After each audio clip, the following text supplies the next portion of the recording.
রহমান রহিম। সংগ্রামী সাথী বন্ধুরা, আজকের যেই স্বৈরাচার পতিত স্বৈরাচার বাকশালী প্যাসিস্ট শেখ হাসিনা পতনের পর আমরা হাতিয়ার যে আলীবাজার এসেছি। আমাদের যে আন্দোলন ছাত্র আন্দোলন, কোটা ছাত্র আন্দোলন হয়েছিল, বৈষম্য বিরোধী ছাত্র আন্দোলনের এই বাজারের কৃতি সন্তান মাহমুদুল হাসান রিজভী তার বুকে রাতা রক্ত দিয়েছে, তাকে পুলিশ গুলি করে হত্যা করেছে।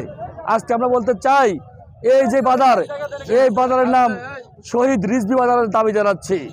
আমরা চাই শহীদ রিজভী এই এলাকার গৌরব, এই এলাকার কৃতি সন্তান। আজকে তার রক্তের মধ্যে দিয়ে বাংলাদেশে একটি প্যাসিস্টের বিদায় হয়েছে, স্বৈরাচার শেখ হাসিনার বিদায় হয়েছে। এবং আপনারা যারা আছেন, আপনারা সবাই সম্মানিত হয়েছেন যে আপনাদের সন্তান, আপনাদের ভাই জীবন দিয়ে শেখ হাসিনা মুক্ত বাংলাদেশ করেছে। আমরা আগামী দিনে এক এবং অভিন্ন থাকবে যেন রিজভীর পরিবার সহ এবং রিজভীর স্মৃতির প্রতি সম্মান জানিয়ে যে কোনো ব্যবস্থা আমাদের গ্রহণ করতে হবে। ধন্যবাদ সবাইকে, সুমনকে ধন্যবাদ। আমি বলতে চাই যে যারা 15 বছর যে দুঃশাসন করেছে, যে সন্ত্রাসী করেছে, ওই সমস্ত সন্ত্রাসীদের গডফাদারদের আর এই বাংলার জমিনে হাতিয়া বাজারও কোনো ঠাঁই নাই।